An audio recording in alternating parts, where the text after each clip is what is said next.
Good morning, নমস্কার। আমি doctor Keshab চন্দ্র মণ্ডল বলছি। আমি আপনাদের সামনে এই ভিডিওটির মাধ্যমে একটি বিষয় তুলে ধরতে চাই। বিষয়টি অত্যন্ত গুরুত্বপূর্ণ। আপনারা দেখুন, যখন বর্তমান মুখ্যমন্ত্রী ক্ষমতায় আসেন, তখন তিনি বলেছিলেন যে আগের শাসন ব্যবস্থায় বা আগের শাসনকালে যখন মুখ্যমন্ত্রী মমতা ব্যানার্জি ছিলেন, সেই সময় যদি কেউ চিঠি লিখত বা তার সাথে কেউ যোগাযোগ করতে চাইতো, তাহলে সাধারণত তার চিঠির কোনো জবাব দেওয়া হতো না বা তার সাথে দেখা করার সুযোগ খুব কম ছিল। ঠিক একইভাবে আপনি দেখুন, আমি একজন রিটায়ার্ড হেডমাস্টার মশাই এবং আমি দীর্ঘ 25 বছর ধরে গবেষণা করছি। এই 25 বছর ধরে গবেষণার মূলে আমি চাই ভারতবর্ষের উন্নয়ন, ভারতবর্ষের সমস্ত শ্রেণীর সমস্ত মানুষের উন্নয়ন, মহিলাদের উন্নয়ন, শিশুদের উন্নয়ন, পশ্চিমবঙ্গ এবং ভারতবর্ষের সার্বিক উন্নয়ন, যাতে ভারতবর্ষ পুনরায় জগৎ সভায় শ্রেষ্ঠ আসন নিতে পারে। সেই জন্য 2001 সাল থেকে আমি গবেষণা করছি, ঠিক আছে। এবং আপনারা যারা আমাকে চেনেন, আমাকে জানেন, তারা সকলেই জানেন। এখন কথা হচ্ছে যে আমি 2026 সালে দুটো বই লিখেছি। একটি হচ্ছে বিকশিত ভারতের মডেল, আর একটা হচ্ছে India's development policies from pre independence to post independence. তো স্বভাবতই যখন ভারতবর্ষ নিয়ে বই, যখন দেশের উন্নয়ন নিয়ে বই, যখন দেশের পলিসি ম্যাটার নিয়ে বই, তখন আমি চাইব বইটা যাতে উপযুক্ত স্থানে পৌঁছায়, অর্থাৎ প্রধানমন্ত্রী এবং মুখ্যমন্ত্রীর কাছে পৌঁছায়, যাতে তারা তাদের মেকানিজম ইউজ করে এই বইটার যদি কোনো গুরুত্ব থাকে তাহলে, এবং এর মধ্যে কিছু যদি ক্লু থাকে, সেইগুলি যেন ইমপ্লিমেন্ট করতে পারে। তো বইটা লেখার উদ্দেশ্য কী? বইটা লেখার উদ্দেশ্য একটাই, সেটা হচ্ছে দেশের উন্নয়ন। তো দেশের উন্নয়নে যাদের জন্য করা, তারা যদি বইটা নাই নিতে চায়, নাই দেখতে চায়, বা লেখকের সাথে কথাই না বলতে চায়, তাহলে কি করে হবে? তার মানে কি, রাজনৈতিক নেতারা যারা ক্ষমতায় আসেন, তাদের ক্যারেক্টার সকলেরই এক। দীর্ঘ 25 বছর ধরে আমি এক এক করে ভেবেছি, প্রতিদিন ভেবেছি কীভাবে সরকার আসবে, কীভাবে কেন্দ্র এবং রাজ্যের একটা সরকার আসবে। কারণ আমি আমার লেখাতে অনেক জায়গায় লিখেছি আমি, যে যেহেতু কেন্দ্র এবং রাজ্যে আলাদা আলাদা সরকার ছিল, যখন কেন্দ্রে কংগ্রেস সরকার, এখানে সিপিএম সরকার, যখন কেন্দ্রে আবার ইউপিএ সরকার, এখানে তৃণমূল সরকার। তো এইরকম যখন যখন ব্যবস্থা চলছে, এবং রাজ্যের মুখ্যমন্ত্রীরা প্রায়ই বলতেন, আগে মুখ্যমন্ত্রীরা বলেছেন যে কেন্দ্রের বঞ্চনা। তো কেন্দ্রের বঞ্চনা শুনতে শুনতে শুনতে শুনতে অ্যাকচুয়ালি তারা হয়তো লাভবান হয়েছে, কিন্তু পশ্চিমবাংলার জনগণ লাভবান হয়নি। পশ্চিমবাংলার জনগণ কেন্দ্রের সাহায্য থেকে সর্বদা বঞ্চিত হয়েছে। তো এইটা আমার মাথায় সবসময় ক্লিক করতো, এবং আমার যন্ত্রণা হতো যে কেন পশ্চিমবাংলার আমার ছেলেমেয়েরা, আমাদের ছেলেমেয়েরা কেন পশ্চিমবাংলা থেকে পশ্চিমবাংলায় চাকরির সুযোগ পাবে না, পশ্চিমবাংলায় কেন উন্নতি করতে পারবে না, কেন পশ্চিমবাংলায় শিক্ষা, সাহিত্যে, জ্ঞান গুণে, তারপরে ইনফ্রাস্ট্রাকচারে, শিল্পে, কৃষিতে কেন শ্রেষ্ঠ স্থান লাভ করবে না। পশ্চিমবঙ্গ একসময় ভারতবর্ষের রাজধানী, কলকাতা ভারতবর্ষের কালচারাল হাব। সেই অবস্থা থেকে আমরা কোথায় পিছিয়ে এসেছি। এখন কিন্তু পশ্চিমবাংলার লোকেরা যখন আমি দিল্লি গেছিলাম 1990-91 সালে, তখন লোকে বলতো বাঙালি দাদা। তো এই বাঙালি দাদার যে মর্যাদা ছিল, যে সম্মান ছিল, সেই সম্মান এবং মর্যাদা কিন্তু গত আমি বলবো 50 বছরে প্রায় একদম ধূলিসাৎ হয়ে গেছে। কমতে কমতে কমতে কমতে একেবারে আমরা নিচু জায়গায় চলে এসেছি। আমি আপনাদের বলতে চাই, আমি মাননীয় মুখ্যমন্ত্রীকে একটা চিঠি লিখেছিলাম 14ই জুলাই। 14ই জুলাই আমি লিখেছি ওনাকে। আমি জানি না উনি পেয়েছেন কি না। এই চিঠিটা করা ছিল হচ্ছে cmo@wb.com.gov.in, এই একটা, আর তার কপি দিয়েছিলাম WBACCY হোম, মানে সেক্রেটারি হোম @gmail.com। 14ই জুলাই সকাল 9টা 14 মিনিটে আমি চিঠিটা লিখেছিলাম। আমি ওনাকে বলেছিলাম যে আমি দুটো বই লিখেছি, এই দুটো বই আমি আপনাকে দিতে চাই, এবং ভারতবর্ষের উন্নয়ন নিয়ে, ডেফিনেটলি পশ্চিমবঙ্গ ভারতের বাইরে নয়, আমি উন্নয়ন নিয়ে কিছু কথা বলতে চাই আপনার সাথে। আমাকে কমেন্ট সময় দেবেন। আমি চেয়েছিলাম মাত্র সামান্য সময়, 2 মিনিট। আমি চিঠিতে লিখে দিয়েছি, মাত্র 2 মিনিট সময় দিন। আচ্ছা, আপনারা জানেন যে যদি কেউ ডাক্তারের কাছে পরামর্শ চেয়ে, তাও হয়তো 3 মাসে, 1 সপ্তাহ, 1 মাস কি 2 মাস 3 মাসে পায়। আর ইনি বলেছিলেন, আমাদের মাননীয় মুখ্যমন্ত্রী বলেছিলেন যে উনি চিঠির জবাব দেবেন অন্তত পক্ষে। হায় রে, কোথায় চিঠি? তার মানে কেউ কথা রাখে না, কেউ কথা রাখেনি, কেউ কথা রাখে না। এইখানটাই তো ডিফারেন্স, ফান্ডামেন্টাল ডিফারেন্স। রাজনৈতিক নেতাদের বক্তব্য এবং কথার সাথে যে ফারাক, আর একাডেমিশিয়ানদের কথার সাথে যে ফারাক, সেইটাই এখানটা প্রমাণ হয়। আছে একটা তো চিঠির জবাব অ্যাকনলেজড, শুধু এইটুকু যদি লেখা হতো, তাতেও বোঝা যায় চিঠিটা প্রাপ্তি স্বীকার করেছে। আমি জানি না তো চিঠিটা পেয়েছেন কিনা। আচ্ছা, আমার সাথে দেখা করলেন না, তারা বলে দেবেন যে না, আমার সময় নেই, বা আমি দেখা করব না। যে আপনি কোন হনুদাস, আপনি সাধারণ মানুষ? ডেফিনেটলি আমি সাধারণ মানুষ, কিন্তু পশ্চিমবাংলার একজন সাধারণ নাগরিক, পশ্চিমবাংলার একজন সাধারণ মানুষ, পশ্চিমবাংলার একজন গবেষক। আমি দীর্ঘ 25 বছর ধরে গবেষণা করেছি শুধু ভারতবর্ষের উন্নয়নের জন্য। বইগুলি দেখবেন আমার, আমি সকলকেই বলছি, আমার যে বই সেইগুলি আপনারা যদি লক্ষ্য করেন তাহলে আপনারা বুঝতে পারবেন যে কোথায় মানে কি বিষয়ে আমি লিখি। হ্যাঁ, মাঝখানে একটা বই লিখেছিলাম মমতা ব্যানার্জিকে নিয়ে, কারণ আমি জেন্ডার এম্পাওয়ারমেন্ট নিয়ে কাজ করি শুরু থেকেই। বিদ্যাসাগর ইউনিভার্সিটিতে আমি এম্পাওয়ারমেন্ট অফ উইমেন অ্যান্ড পঞ্চায়েতি রাজ নিয়ে গবেষণা করেছি। দেখুন, এই প্যানোরামা অফ ঘাটাল লিখেছি 2006 লিখেছি এই প্যানোরামা অফ ঘাটালের উপরে সমীক্ষা করে একটা বই লিখেছিলাম, এমনি নোট করে বা এমনি গল্পের বই না, গবেষণামূলক বই। তারপরে লিখেছি আমার এটা সমীক্ষা করেছিলাম 2009-10 সমীক্ষা করে বের করেছিলাম West Bengal problems and prospects 2008, এটা 2008-এ লিখেছিলাম। তারপরে 2009-এ বেরোলো একটা কবিতার বই, poetry the mirror of society. তারপরে 2010-এ আমি দুটো বই বের করেছি, একটা হচ্ছে West Bengal government the issues and constraints of development 2010, আর একটা বই লিখেছি empowerment of women and Panchayati Raj experiences from West Bengal. এই দুটো বই কিন্তু আমি মাননীয় মুখ্যমন্ত্রীর হাতে, তখন মুখ্যমন্ত্রী ছিলেন না, তখন তিনি ছিলেন আমাদের কাঁথির সাংসদ, যখন আমাদের স্কুলে এসেছিলেন উনি 5 লক্ষ টাকা দিয়েছিলেন সোলার পাওয়ারের জন্য বা কিছু করার জন্য, ডেভেলপমেন্টের জন্য উনি 5 লক্ষ টাকা ঘাটাল জগদ্ধাত্রী সৎসঙ্গ শ্রীযুক্তেশ্বর বিদ্যাপীঠকে ডোনেট করেছিলেন। তো সেই উপলক্ষে উনি আমাদের স্কুলে এসেছিলেন একবার। তো তখন আমি ওই স্কুলে সহশিক্ষক হিসাবে, পলিটিক্যাল সায়েন্সের শিক্ষক হিসাবে কাজ করেছি। তখন আমার সুযোগ হয়েছিল ওনার সাথে দেখা করে ওনার হাতে দুটো বই দেওয়ার। আশা করি সেই দুটো বই ওনার কাছে আছেন। যাই হোক, তারপরে আমি 2012 সালে লিখলাম gender and empowerment A comparative analysis of India and USA. দেখুন, এই দুটো বইয়ের এই বইটির মাধ্যমে আমাদের ভারতবর্ষে এরকম একটা আছে যে আমেরিকার মহিলারা বুঝি খুব সুখে আছে, খুব শান্তিতে আছে, খুব ভালো আছে, তারা বুঝি খুব উন্নত এবং তারা এম্পাওয়ার্ড। বাট অ্যাকচুয়ালি কি, সেই ফ্যাক্টটা দেখানোর জন্য আমি ভারতবর্ষ এবং মার্কিন যুক্তরাষ্ট্রের মহিলাদের মধ্যে একটা তুলনামূলক আলোচনা করেছিলাম, যে বইটির নাম হচ্ছে gender and empowerment A comparative analysis of India and USA. তারপরে আমি 2007 সালে বারাক ওবামা এবং এপিজে আব্দুল কালাম আমার প্রিয়, এরা আমার মানে হিরো। আমি এনাদের যে কথাবার্তা, এনাদের যে কাজ, এনাদের যে দক্ষতা, এনারা যে হাম্বেল পরিবার থেকে এসে একটা এত বড় জায়গায় দেশের রাষ্ট্রপতি হয়েছেন, তো সেই আমি ওনাদের গুণে মুগ্ধ হয়ে এবং তাদের গুণ আমি মানে সবসময় কৃতজ্ঞ চিত্তে স্মরণ করি এবং তাদের আদর্শ মেনে চলার চেষ্টা করি। তাহলে এই লিখেছিলাম Barack Obama the harbinger of piece and prosperity. তো এই বইটা আমি লিখেছিলাম 2013 সালে। তারপরে দেখুন the thoughts of an unknown Indian লিখেছি 2014 সালে। 2014 সালে মানে 12 বছর আগে লিখেছি the thoughts of an unknown Indian.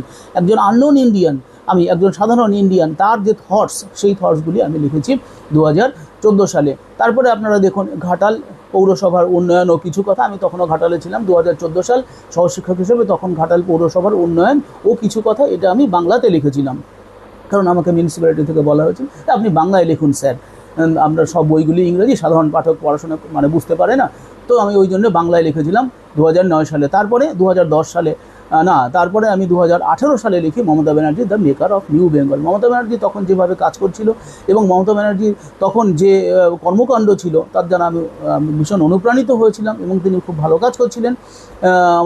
আমাদের পশ্চিমবাংলার ইনফ্রাস্ট্রাকচার এবং বিভিন্ন প্রকল্পের মাধ্যমে মানুষের উন্নয়ন করার চেষ্টা করছিলেন। যদিও ভুল ত্রুটি ছিল, সেই ভুল ত্রুটিগুলিও আমি আমার বইয়ের মধ্যে তুলে ধরেছি এবং বলেছি যে যদি কিছু কিছু রেকমেন্ডেশনও করেছে। আমার কাজ হচ্ছে, আমার স্যার শ্রদ্ধেয় শ্রী অনিল কুমার জানা, প্রফেসর অনিল কুমার জানা, উনি বিদ্যাসাগর বিশ্ববিদ্যালয়ের রাষ্ট্রবিজ্ঞানের অধ্যাপক ছিলেন, রিটায়ার করেছেন।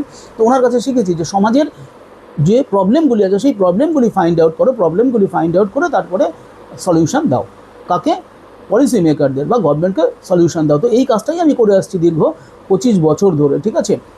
তারপরে আমি লিখেছিলাম 2019 সালে লিখি gender empowerment in local governments prospects and debates of sustainable development in India 2019 সালে লিখেছিলাম। এই বইটা অ্যাকচুয়ালি 15 থেকে 17 সাল, এই দু বছর ধরে আমি ICSSR অর্থাৎ Indian council of social science research এর অধীনে আমি প্রজেক্ট ডিরেক্টর হিসাবে একটা বড় প্রজেক্ট পাই। সেই প্রজেক্টের অধীনে আমি 3টে রাজ্যে সমীক্ষা করে এই বইটি আমি করেছিলাম, gender empowerment in local governments prospects and debates of sustainable development in India. 3টে রাজ্যের সমীক্ষা করে মহিলাদের অবস্থান, পৌরসভা এবং পঞ্চায়েতে মহিলাদের কী অবস্থান সেটা দেখানোর চেষ্টা করেছি আমি এই বইটির মাধ্যমে। তারপরে দেখুন 2020 সালে লিখলাম socio economic and political impact of corona virus on India challenges and prospects. এটা 2020 সালে, তখন করোনার সময় আমি ঘরে বসে কী করব, আমি সেই জন্য তখন এই বইটা পড়েছিলাম। তারপরে আমি 2020 সালে আর একটা বই বের করি, sustainable development in India, A comparison with the G20 কান্ট্রিজগুলির সাথে তুলনা করে ভারতবর্ষের অবস্থান কোথায় সেটা দেখানোর চেষ্টা করেছি 2020 সালে। তারপরে আমি 2020 সালে আরেকটা, আমি national education policy, doctor Swapan Dasgupta ছিলেন, স্বরূপবাবু ছিলেন, অনেকেই ছিলেন, এখানে পশ্চিমবাংলার বহু অধ্যাপক ছিলেন, শতাধিক অধ্যাপক ছিলেন এই ন্যাশনাল এডুকেশন পলিসিতে। তো সেখানে আমাকেও স্টাডি করতে বলা হয়েছিল, তো আমি ন্যাশনাল এডুকেশন পলিসির খসড়াটা পড়েছিলাম। পড়ে তারপরে ভাবলাম বাহ এত সুন্দর, তো আমি একটা বই লিখি, সেটা ন্যাশনাল এডুকেশন পলিসি 2020, দ্য কি টু ডেভেলপমেন্ট ইন ইন্ডিয়া। ঠিক আছে, এটা 2020 সালে প্রকাশিত হয়। দেন পলিটিক্স ইন ওয়েস্ট বেঙ্গল লিখি, এ ক্রিটিক্যাল স্টাডি 2021, 2021 সালে লিখি। পরে 2023-এ লিখি ইন্ডিয়ান ফিলসফি অ্যান্ড এথিক্স। তারপরে 2024 সালে আমি প্রকাশ করি how can India become a super power by 2047। এই বইটা কার জন্য?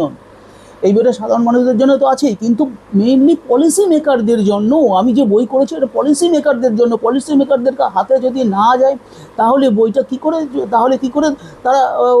তারা ভারতবর্ষের উন্নয়ন হবে? আমরা ভারতবর্ষের উন্নয়ন, রাজনৈতিক নেতারা যেভাবে দেখছেন দেখুন, আমরা যারা গবেষক, যারা প্রকৃত গবেষক, যারা, আমি বলি আমি একজন প্যাট্রিয়ট, আমি প্যাট্রিয়টিক ইন্ডিয়ান, আমি একজন ইন্ডিয়ান প্যাট্রিয়ট হিসাবে আমি এই বই লিখেছি। আমি সবগুলোই বই ইন্ডিয়ান প্যাট্রিয়ট হিসাবে লিখেছি। দেখুন, তারপরে আমি বিকশিত ভারত চ্যালেঞ্জেস অ্যান্ড সলিউশনস লিখেছিলাম 2025 সালের ফেব্রুয়ারি মাসে। বিকশিত ভারত চ্যালেঞ্জেস অ্যান্ড সলিউশনস পাবেন, বইগুলি দেখতে পারেন আপনারা। তারপরে লিখলাম 2026-এ এই বছর লিখেছি বিকশিত ভারত, একটাও লিখেছি বিকশিত ভারতের মডেল। ঠিক আছে, বাংলায় লিখেছি এটা, কারণ যাতে পশ্চিমবাংলার লোকেরা বিশেষভাবে উপকৃত হয়। বিকশিত ভারতের মডেল লিখলাম এবং এটা 2026-এ বইমেলাতে প্রকাশিত হয়। আর একটা বইও লিখেছি, সেটা হচ্ছে India's development policy from pre independence to post independence. তাহলে এই দুটো বই আমি বের করি 2026 সালের বইমেলা। তো ডেফিনেটলি আমার উদ্দেশ্য হবে বইগুলি যারা নীতি প্রণয়ন করে তাদের কাছে পৌঁছে দেবো। আমি একজন সাধারণ শিক্ষক হিসাবে কার কাছে পৌঁছাবো, কীভাবে পৌঁছাবো? ন্যাচারালি আমি চাইবো তাহলে এইসব আমি এই সমস্ত কি রাজনৈতিক যারা নেতা আছেন বা মন্ত্রী আছেন বা যারা ভালো মানুষ আছেন, তারা কি বুঝবেন না? নিশ্চয়ই বুঝবেন। আমাদের মাননীয় মুখ্যমন্ত্রী, আমি জানি, আমি ভেরি মাচ শিওর, উনি চান, উনি মনে প্রাণে চান, এবং ভারতবর্ষের প্রধানমন্ত্রী মাননীয় নরেন্দ্র মোদী চাইছেন ভারতবর্ষের সঠিক উন্নয়ন করতে। তো ভারতবর্ষের সাস্টেনেবল ডেভেলপমেন্ট যদি করতে হয়, ভারতবর্ষকে যদি 2047-এ বিকশিত ভারত করতে হয়, ভারতবর্ষকে যদি $30 ট্রিলিয়ন ইকোনমি করতে হয়, ভারতবর্ষের জনগণের মাথাপিছু আয়, অর্থাৎ জিডিপি পার ক্যাপিটা ইনকাম যদি $30,000 নিয়ে যেতে হয়, তাহলে কীভাবে নেবে? তার সূত্রই তো বলা রয়েছে। ভারতবর্ষের কোনো আজ পর্যন্ত কোনো গবেষক এখনও বের করতে পারেনি এরকম বই। তারপরে নীতি আয়োগের আছে 2023 কি 2024 সালের একটা খসড়া, কিন্তু সেখানেও ডিটেলস নেই ভারতবর্ষের কীভাবে প্রকৃত উন্নয়ন হবে। আমরা চীনের থেকে কী শিখতে পারি, আমরা জাপান থেকে কী শিখতে পারি, আমরা মার্কিন যুক্তরাষ্ট্র থেকে কী শিখতে পারি, আমরা জার্মানি থেকে কী শিখতে পারি, এবং এমনকি আমরা ইসরায়েল থেকে কী শিখতে পারি, সমস্ত কিছু বর্ণনা করা রয়েছে এই বইটাতে। এই বিকশিত ভারতের মডেল, এক বাংলা এবং ইংরাজিতে যেটা করেছি, ওই একই বইয়ের ইংরাজি তর্জমা, সেটা হচ্ছে India's development policy from pre independence to post independence. তাহলে এই বইগুলি, এই দুটো বইয়ে দেওয়ার জন্যই আপনার কাছে লিখেছিলাম, কিন্তু আপনার সেক্রেটারিরা বা আপনি হয়তো দেখেননি বা দেখতে পারেননি, বা জানি না, অথবা আপনারা উপেক্ষা করতে চান, কারণ সমস্ত রাজনৈতিকবিদরাই চায় যে না এই করতে, মানে দরকার নেও, লিখছে, তাতে কী হচ্ছে। আমার রাজ্যে এরকম হাজার একদম হাজার আছে, আবার হাজার নেইও। আপনারা দেখুন তো, স্কুলের শিক্ষক হিসেবে আমি যে গবেষণা করেছি গত 25 বছর ধরে, প্রত্যেকটা গবেষণামূলক বই, এই গবেষণামূলক বইগুলি কি রাজ্যের কাজে লাগবে না? এই গবেষণামূলক বইগুলি কি দেশের কাজে লাগবে না? যদি দেশের কাজে না লাগে তাহলে কিসের জন্য লেখা, কেন লেখা? আমি তো গল্প লিখছি না, আমি তো সাধারণ কবিতা লিখছি না, আমি দেশের জন্য লিখছি, আমি আপনার জন্য লিখছি, আপনাদের জন্য লিখছি, যাতে আমাদের ভাই বোনদের, আমাদের ভারতবর্ষের সাধারণ জনগণের উন্নতি হয়। তো আপনারা দেখা করবেন না, আপনারা কথা বলবেন না? মাত্র 2 মিনিট সময় নেই আপনাদের হাতে, জাস্ট 2 মিনিট। 1 মিনিটে দেবো, 1 মিনিটে কথা বলবো। 1 মিনিটও না, একটা বই দিতে কতক্ষণ লাগে? 20 সেকেন্ড লাগে, একটা বই দেবো, বাস। তাহলে 2 মিনিট, আপনারা জানি খুবই ব্যস্ত, তাহলে আপনারা নেতা হয়েছেন, আপনারা অনেক ব্যস্ত হয়েছেন। একসময় মনে রাখবেন যে আপনারা কাদের উপরে ভিত্তি করে ইয়ে হয়েছেন? আপনারা তো জনগণের উপরে ভিত্তি করে। তাহলে আপনারা সেই জনগণকে আপনারা গুরুত্ব দেবেন না? যে জনগণ আপনাদের জন্য কাজ করছে, যে জনগণ আপনাদের ভালো চায়, যে জনগণ বা জনসাধারণের যে অংশটা আপনাদের উন্নয়নের জন্য আপনারা সবাই ভেবে নিলেন সবাই বুঝি বুদ্ধিজীবী, সব বুদ্ধিজীবীরা স্বার্থপর, সবাই কিছু ধান্দায় আসে।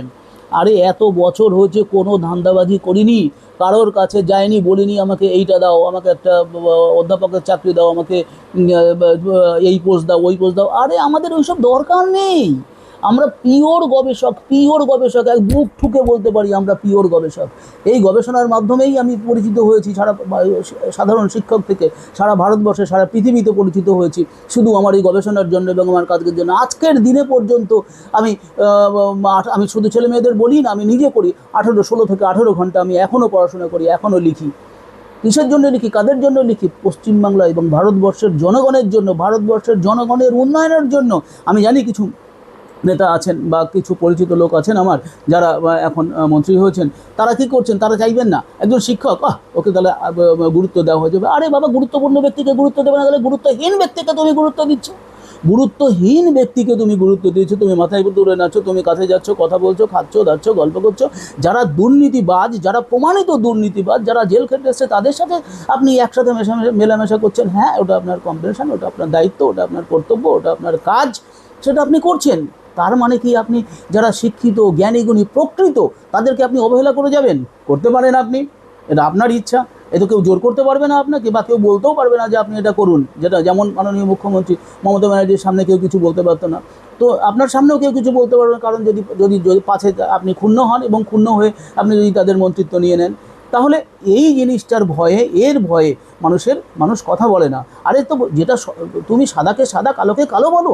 আমরা সেই সমস্ত গবেষক যারা সাদাকে সাদা, কালোকে কালো বলি, যারা যেখানে অন্যায় দেখি সেখানে আমরা প্রতিবাদ করি, এবং যেখানে ভালো কাজ করি সেখানে আমরা সরকারকে উৎসাহ দেই, সরকারের ভুল ত্রুটি তুলে ধরে সরকারকে বলি যে আপনি এইগুলি করুন। আমরা যেমন শরীর খারাপ হলে আমরা ডাক্তারের কাছে যাই, ডাক্তারকে গিয়ে বলি ডাক্তারবাবু আমার মাথা ব্যথা করছে বা পায়ে যন্ত্রণা হচ্ছে বা বুকে ব্যথা করছে, আপনি ওষুধ দিন। তো ডাক্তারবাবু পালস দেখেন, তার মানে দেখে আমাদের রোগ নিরূপণ করে এবং তারপরে টেস্ট দেয়, সেগুলি রোগ নিরূপণ করে তারপরে ওষুধ দেয়।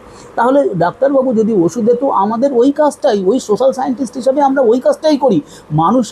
মানুষের কোথায় সমস্যা হচ্ছে, ভারতবর্ষের জনগণ বা পশ্চিমবঙ্গের জনগণের কোথায় অসুবিধা, কেন ভারতবর্ষ, চায়না এবং ভারতবর্ষ প্রায় একই সাথে স্বাধীন হয়েছে, সেই সময় তাহলে তারা যদি এত উন্নতি করে, তারা যদি আজকে $18 ট্রিলিয়ন ইকোনমি হয়ে যায়, তাহলে আমরা কেন $4 ট্রিলিয়ন ইকোনমিতে রয়ে যাবো? আমরা কীভাবে করবো? চায়না কীভাবে ডেভেলপ করলো, আমরা কীভাবে করতে পারি? আমাদের ভারতবর্ষের রাজনীতিবিদরা, আমাদের ভারতবর্ষের ব্যুরোক্রেটরা, আমাদের ভারতবর্ষের শিল্পপতিরা, আমাদের ভারতবর্ষের ছেলেমেয়েরা, এন্টারপ্রেনাররা কীভাবে উন্নতি করতে পারে, আরও উন্নতি করতে পারে, যাতে আমরা পৃথিবীতে শীর্ষ স্থানে পৌঁছাতে পারি, অন্ততপক্ষে 3rd লার্জেস্ট ইকোনমি হতে পারি। আপনারা সব জানেন, আমলারা আছেন, তারা মাননীয় আমলারা আছেন, তারা সব জানেন। তৎসত্ত্বেও তারা তো ডেলি কাজ করছে, তাদের নিত্য নৈমিত্তিক কাজ সেগুলি করছে। কিন্তু আমরা যারা গবেষক, লাইব্রেরিতে বসে ঘন্টার পর ঘন্টা পড়ি, বাড়িতে ল্যাপটপের সামনে বসে ঘন্টার পর ঘন্টা পড়ি শুধু দেশের উন্নয়নের জন্য, দেশের মঙ্গলের জন্য, তাহলে তাদেরকে আপনি গুরুত্ব দেবেন না? আপনার গুরুত্ব দেওয়ার দরকার নেই। অন্তত পক্ষে দেখুন, বইটা হাতে করে দেখুন, তাতেও লেখকের সন্তুষ্টি আসে এবং তাতেও মানুষের উন্নতি হয়। উন্নতি হয় মানে যখনই আপনি বইটা খুলবেন, তখনই তো আপনি একবার তো বইটার পৃষ্ঠাগুলি 2-1 পাতা খুলবেন, প্রতি পাতায় আপনার উন্নয়নের কথা লেখা রয়েছে, প্রতিটি পাতায় উন্নয়নের কথা লেখা রয়েছে। আপনি দেখুন, দয়া করে দেখুন, আমি হাত জোর করে বলছি দেখুন। আপনারা সবাইকে মানে আমরাকে এক করবেন না। যারা যে সমস্ত আগে এতদিন ধরে সিপিএমের সমাজ বা তৃণমূলের সমাজের সমস্ত বুদ্ধিজীবীরা, তারা একটা পদ পাওয়ার জন্য, আমাদের কলকাতা বিশ্ববিদ্যালয়ের আমার এক অধ্যাপক আছেন, আমাকে পড়িয়েছেন, উনি বলছেন যে কেশব জানিস, শিক্ষামন্ত্রীর সামনে এসে একজন অধ্যাপক, সে এমন চওড়া হাসি হাসছে, তাতে দেখে মনে হচ্ছে বুঝি মানে কী হয়েছে অ্যাকচুয়ালি, এবং মন্ত্রী ধমক দিয়ে বলেন চুপ করুন তো। তার মানে একটা ডিন হওয়ার জন্য, একটা ইউনিভার্সিটির 2 বছর 1 বছরের জন্য ভাইস চ্যান্সেলর হওয়ার জন্য তারা এরকম লালায়িত হয়। তো আপনারা মনে করেন, রাজনীতিবিদরা মনে করে আরে বাবা ওদের সামনে ওরা লালায়িত হয়ে যাবে। আরে আপনি শ্রদ্ধেয়, আপনি সর্বজন শ্রদ্ধেয় এবং আপনি সবার শীর্ষে, রাজ্যের এক্সিকিউটিভ হেড আপনি। তাহলে আপনি যদি কথা না শোনেন, আপনি যদি কথা না বলেন, আপনি যদি না ডাকেন আদর করে গুণীজনদের, তাহলে কে ডাকবে বলুন তো? আপনার এরকম সিস্টেম নেই। আপনাদের আছে মন্ত্রীবর্গ থাকবে, আপনার ক্যাবিনেট থাকবে, আমলারা থাকবে, ওএসডিরা থাকবে এবং আপনার দলের কর্মীরা। আরে আমরা দেশকে তো ভালোবাসি, আমরাও তো এই ভারত মাতার সন্তান। আমি আর ডিটেলস বলছি না এখানটা। তো আমরাও তো ভারতবর্ষের উন্নয়ন চাই। আপনি যে ভারতবর্ষ এবং বাংলার উন্নয়ন চান, আমিও ভারতবর্ষ এবং বাংলার উন্নয়ন চাই। তাহলে কেন আমাকে ডাকা হবে না? কেন আমাকে 2 মিনিট সময় দেওয়া হবে না? কেন? দয়া করে আপনি কি বলতে পারেন? আপনি নিজের কাছেই নিজে বলুন। কারণ আপনার কাছে তো প্রশ্ন করছি, কিন্তু আপনার কাছে তো উত্তর চাওয়া বাধ্যতামূলক নয়, বা এটা বাধ্যতামূলক বলতেও পারি না। এবং আমার right two freedom of speech যেটা আছে, সেখানটা আমার রিজনেবল রেস্ট্রিকশন যেগুলি আছে, সেখানটা আমাকে বাধা দেবে, বা আমি করতেও পারবো না এমন কোনো কথা বলতে পারবো না, এমন কোনো কাজ করতে পারবো না যেগুলি সংবিধান আমাকে পারমিট করে না। আপনাদের উদ্দেশ্য বলছি, দেখুন কৌটিল্য কী বলেছেন। কৌটিল্য বলেছেন যে যেখানে রাজ্যের অবশ্যই কর্তব্য কাদের রেসপেক্ট করা? এডুকেটেড, লার্নেড এবং ওয়াইজ পার্সনদের। এডুকেটেড, লার্নেড এবং ওয়াইজ পার্সনদের। আপনারা শুধু পলিটিক্যাল লিডারদের এবং দলের লোকদের গুরুত্ব, সেম জিনিস করেছিল সিপিআইএম। আমি সিপিআইএমকে বারবার করে আমার বইয়ের মাধ্যমে এবং কথার মাধ্যমে বলেছি যে আপনারা শুধু আপনাদের দলের লোকেদের কথা শুনছেন, আপনারা দলের বাইরের লোকেদের কথা শুনুন। সিপিএম বা কমিউনিস্ট বুদ্ধিজীবী ছাড়া আপনি অন্য বুদ্ধিজীবীদের কথা শুনুন, গণশক্তিবাদে অন্য পেপার পড়ুন, তাহলে আপনারা বুঝতে পারবেন, তাহলে আপনাদের একটা কম্প্যাক্ট ধারণা আসবে। আদারওয়াইজ আপনাদের এখনকার যে ধারণা সেটা লিমিটেড, সীমিত ধারণা। কারণ কি, শুধু গণশক্তি, শুধু সিপিআইএম, শুধু কমিউনিস্টরা কী করলো, কিউবায় কী হলো, ভেনেজুয়েলায় কী হলো, শুধু আপনারা এই পড়বেন, পূর্ব জার্মানিতে কী হলো, নর্থ কোরিয়ায় কী হলো, শুধু আপনারা ওই ভাববেন। তা নয়, এর বাইরেও একটা দুনিয়া আছে, সেই দুনিয়াটা দেখুন। তার জন্য পতন ঘটলো, এটা স্বাভাবিক। ঠিক তৃণমূলরা একই কাজ করেছে। আমি চাইবো যে এই সরকার এরকম করবে না। প্রকৃত যারা জ্ঞানী আছে, গুণী আছে এবং প্রকৃত যারা বুদ্ধিজীবী, প্রকৃত যারা জ্ঞানী মানুষ, তাদেরকে গুড গভর্নেন্সে সাহায্য করার জন্য আপনারা আহ্বান করবেন। আপনাদের খুঁজে বের করতে হবে, ইট ইজ ইউর ডিউটি। নাহলে আমরা যাবো কী করে আপনাদের কাছে? আমরা আপনাদের কাছে যাবো কী করে? আর যদি আপনারা আমাদের কথা না শোনেন, তাহলে আপনারা রাজ্যের প্রকৃত উন্নয়ন করবেন কী করে? রাজ্যের প্রকৃত উন্নয়ন হবেটা কী করে? শুধু রাজনৈতিক নেতাদের সাথে কথা বলে তো হবে না। কারণ রাজনৈতিক দ্বারা আপনারা জানেন, সাধারণ মানুষ, তারা অধিকাংশই সাধারণ মানুষ, তারা এসছে মন্ত্রী হয়েছে, বাস হয়ে গেছে। আপনি দেখুন তো গতদিনের যে অরূপ বিশ্বাস মন্ত্রী, তার যে দাপট মুখ্যমন্ত্রীর সাথে থেকে তাহলে আজকে তার কী পরিণতি? ফিরহাদ হাকিমের কী পরিণতি? আপনি দেখুন তো লক্ষণ শেঠের কী পরিণতি? আপনি দেখুন তো মজিদ মাস্টারের কী পরিণতি? আপনি দেখুন বাকিদের কী পরিণতি আজকে। তা একই অবস্থা হয় রাজনৈতিক নেতাদের। কিন্তু যখন ক্ষমতায় থাকে যে শাসক দল বা যে মুখ্যমন্ত্রী বা প্রধানমন্ত্রী, তাদের উচিত সর্বদা রাজ্যের জ্ঞানী, শুধু খেলোয়াড়দের সাথে দেখা করলাম, আমি শুধু অন্য রাজনৈতিক নেতাদের সাথে দেখা করলাম, বা আমি অন্যান্য সাধারণ কর্মী সভায় গেলাম, ন্যাচারালি সেগুলি তো কাজই। কিন্তু তার সাথে সাথে সময় দিন আপনি রাজ্যের যারা শিক্ষিত লোক আছে, লার্নেড আছে, এডুকেটেড আছে এবং ওয়াইজ পারসন আছে, তাদের সাথে মিটিং করার, এটা আমার বিনীত অনুরোধ এবং বিনীত আবেদন। দেখুন এখানে কৌটিল্য কী বলছেন। কৌটিল্য বিশেষভাবে বলেছেন যে a king is respected in his own kingdom. রাজা পূজিত হন, মানে স্বদেশে পূজ্যতে রাজা, বিদ্বান সর্বত্র পূজ্যতে, তাই না?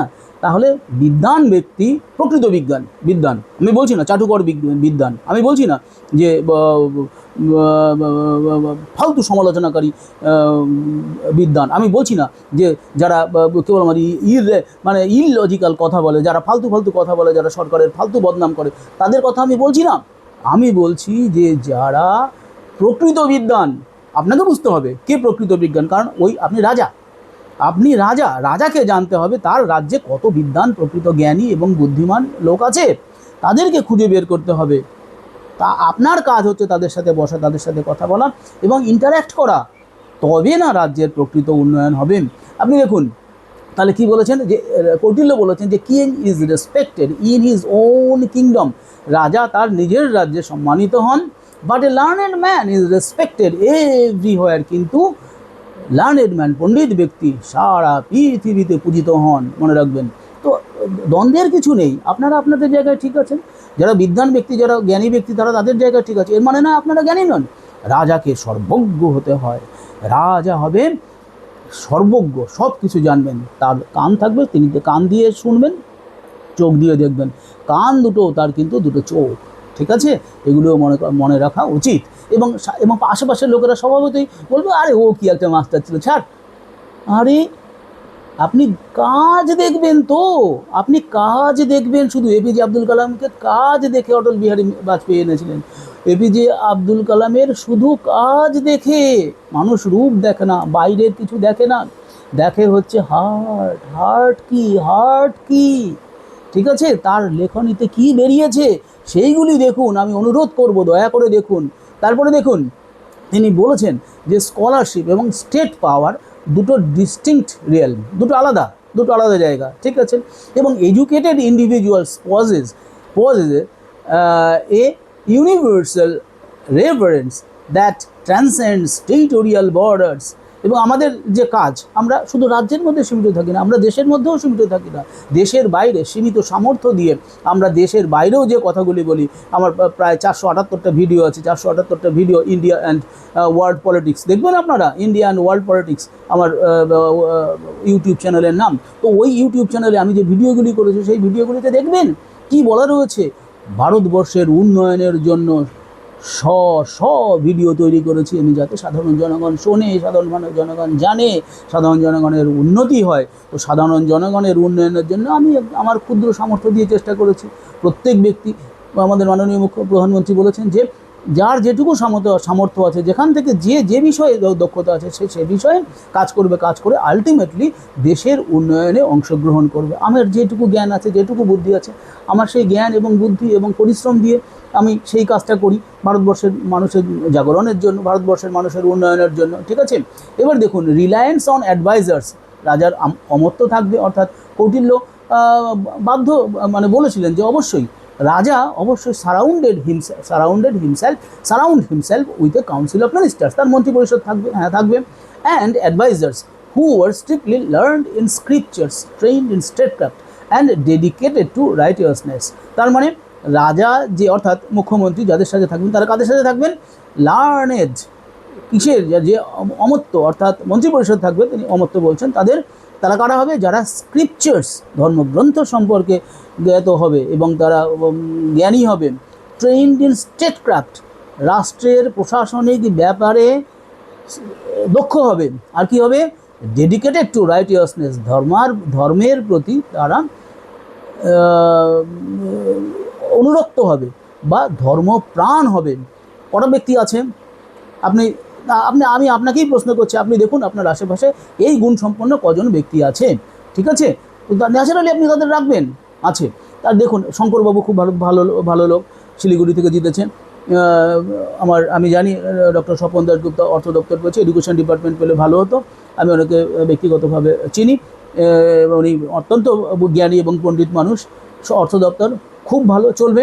তো ভালো লোক আছে, অমর্ত্য ভালো আছে, এবং এনারা জ্ঞানী, গুণী, এবং এনারা শিক্ষিত এবং ধর্মপ্রাণও বটে, ঠিক আছে? তারপরে আমি বলবো না, আমি জানি না স্বপন দাশগুপ্ত এবং ধর্মরা কীভাবে মানে, কিন্তু অধিকাংশই ঠিক আছে। তারপরে দেখুন, the king as a life long student, তাহলে রাজা হবে কীরকম? আমাদের এপিজে আব্দুল কালামে একই কথা বলতো, রাজা হবে একজন লাইফ লং স্টুডেন্ট। তাহলে তিনি স্ট্রিক্ট মেরিটোক্রেটিক অ্যাডমিনিস্ট্রেশন করবেন, মিডিওক্রেটিক না। মেরিটোক্রেটিক মানে বুদ্ধিমান লোকেদের নিয়ে আপনি শাসন ব্যবস্থা চালু করুন, আপনি সারা জীবন থাকবেন। আজকে যদি বয়স আপনার 54 কি 55 হয়, তাহলে আপনি আরও 50 বছর না, আপনি আরও 30 বছর একা থাকতে পারবেন, শুধু যদি জ্ঞানী গুণী ব্যক্তিরা আপনার সাথে থাকে। মমতা ব্যানার্জি সমস্ত জ্ঞানীগুণী ব্যক্তিদের নিয়ে এসেছিল, সত্যিকারের তাদের মধ্যে নৃসিংহপ্রসাদ ভাদুরী আছেন, এবং আরও যোগেন চৌধুরী ছিল। তারপরে আপনি বলুন না,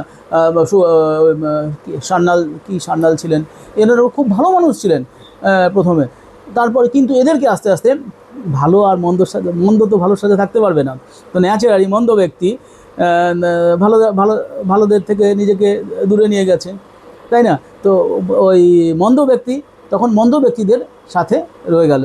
কিন্তু আপনি তো ভালো ব্যক্তি, আপনি যেহেতু ভালো ব্যক্তি, তাহলে আপনি সবসময় খুঁজবেন ভালো লোকদের। আমার অনুরোধ, আপনি দেখুন আমাকে 2 মিনিট সময় দিন, আমি কথা বলবো এবং আমার বই দুটো উপহার দেবো। তাতে আমার তো কিছু পাওয়ার নেই। আমি কি আপনাকে বলবো পয়সা দিন, বা আপনি আমাকে 2 পয়সা দিন, আমি লজেন্স খাবো? কিচ্ছু চাই না। তাহলে ডিস্টিংগুইশ করতে শিখুন যে কে ভালো কে মন্দ, শিখুন বইটা বলবো না, যে দয়া করে করুন, আমি অনুরোধ করতে পারি একজন সাধারণ নাগরিক হিসাবে। তাহলে এই কথা বলাটাই আমার উদ্দেশ্য ছিল আজকে ভিডিওতে। আমি আপনাদের সামনে এই কথাগুলো তুলে ধরলাম। আশা করি আপনারা বিবেচনা করবেন এই ভিডিওটি, যেহেতু একটা বিশেষ লোকেদের জন্য এবং বিশেষ করে আমাদের মাননীয় মুখ্যমন্ত্রীর জন্য। তো আমি অনুরোধ করব, দয়া করে আপনি বিষয়গুলি বিবেচনা করবেন। এই বলে আমি আমার ভিডিওটি এখানে শেষ করছি। Thank you very much.